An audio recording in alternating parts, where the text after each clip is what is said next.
Ibu saudara yang dikasihi dan diberkati Tuhan, selamat malam, selamat berjumpa kembali dalam renungan malam pada saat ini.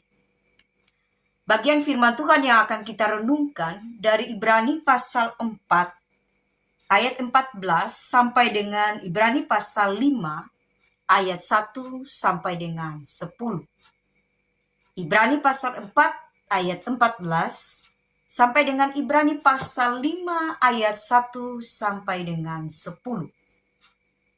Dan saat ini saya akan membaca dalam ayat 14 dan 15. Dikatakan demikian.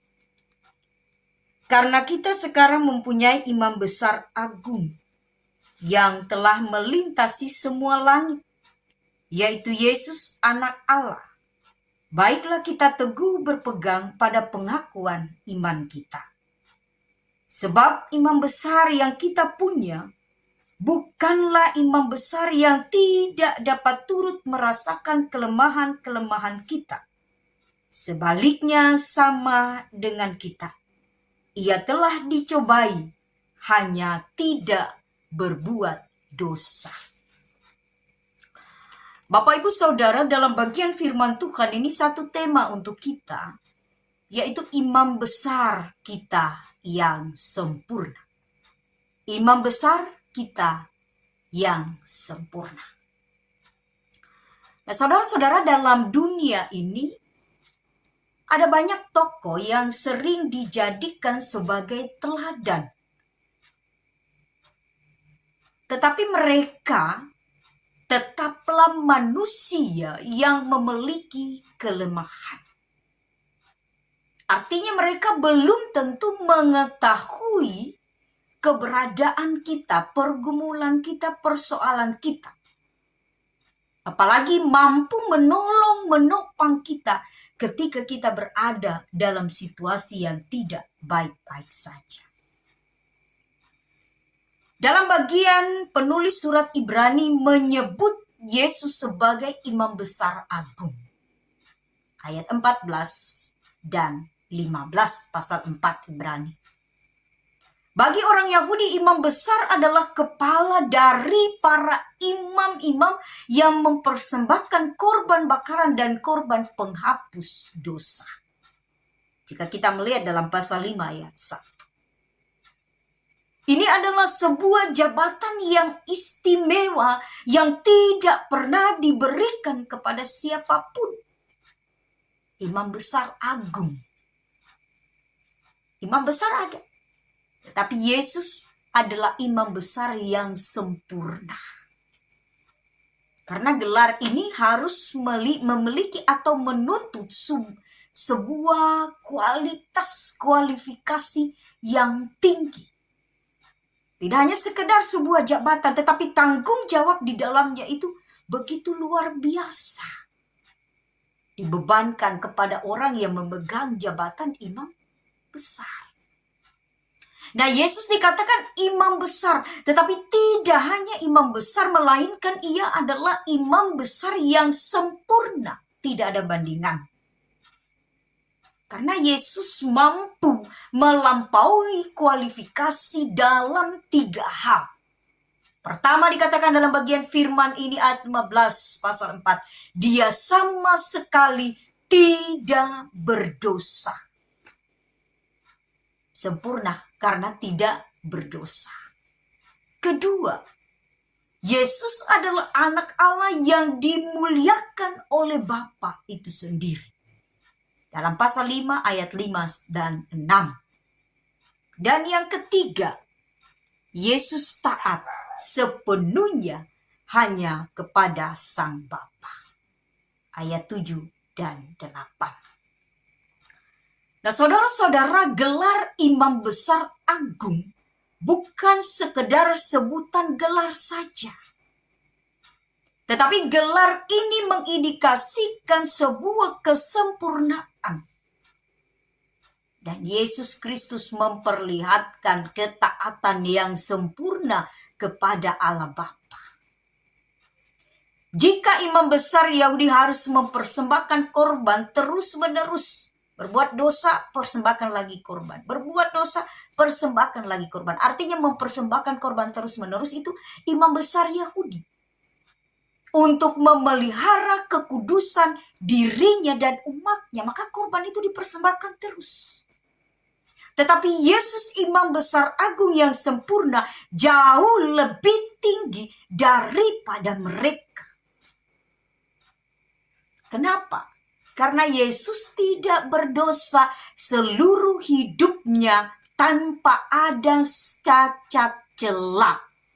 Artinya tidak ada kekurangan. Itulah dikatakan imam besar kita yang sempurna.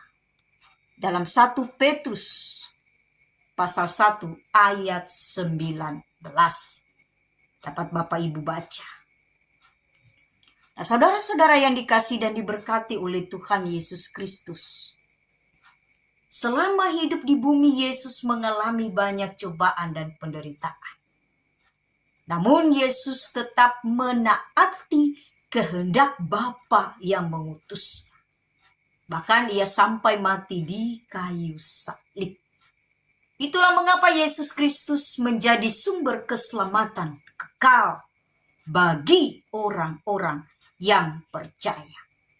Pasal 5 ayat 9 dalam kitab Ibrani.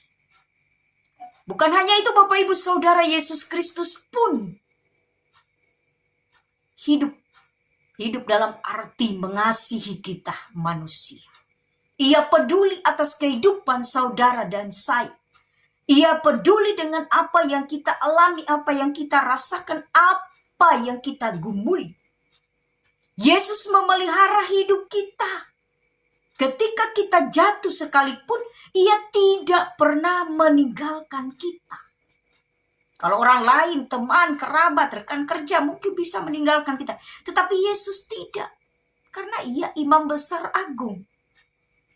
Mempersembahkan dirinya menjadi korban untuk keselamatan sekali dalam kehidupan kita. Bahkan Yesus, ia rela merendahkan dirinya supaya saudara dan saya boleh mendapatkan bagian untuk bersama di dalam kemurahan kasih Bapa. Saudara-saudara, apa yang kita pelajari dari bagian firman Tuhan ini, bersyukurlah. Itu yang dapat kita pelajari. Bersyukurlah kepada Allah Bapa yang telah memberikan kita anaknya yang tunggal, Yesus Kristus, sebagai juru selamat. Bersyukurlah saudara dan saya memiliki imam besar, imam agung yang sempurna, yang tak bercacat, yang tidak pernah berbuat dosa, tetapi disalibkan bukan karena dosanya, tetapi dosa umat manusia. Supaya saudara dan saya menerima kemurahan kasih, menerima kehidupan yang kekal di dalam Yesus itu sendiri. Bersyukur dari bagian firman Tuhan ini, kita diingatkan Yesus hadir menguatkan kita. Yesus hadir memberi topangan. Yesus hadir memberi pertolongan. Sehingga saudara dan saya, kita semua dapat bertahan dalam berbagai cobaan dan penderitaan. Nah, karena itu saudara, tidak ada alasan bagi saudara dan saya untuk tidak taat kepada Tuhan. Karena apa? Karena Tuhan, Yesus, sudah menjadi imam besar agung yang sempurna, sudah menyelamatkan kita. Jadi tidak ada alasan bagi kita untuk tidak taat. Karena ia sudah rela menyerahkan diri hidupnya untuk menanggung dosa-dosa kita. Yang diperlukan pada saat ini adalah bagaimana, apakah saudara dan saya mau hidup taat, hidup setia, hanya untuk kemuliaan bagi nama Tuhan, itu kembali dan tergantung kepada diri kita masing-masing. Tuhan Yesus memberkati. Amin. Kita berdoa. Terima kasih ya Bapa atas firman-Mu yang terus-menerus menguatkan kami, memampukan, menopang kami. Karena di dalam kehidupan yang kami jalani ada begitu banyak tantangan, penderitaan, pergumulan, persoalan.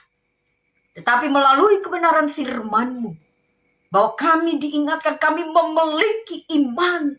Imam agung yang besar, imam yang sempurna, yang tidak bercacat celah, yang tidak berbuat dosa, yaitu Yesus. Akan memberi kami kekuatan.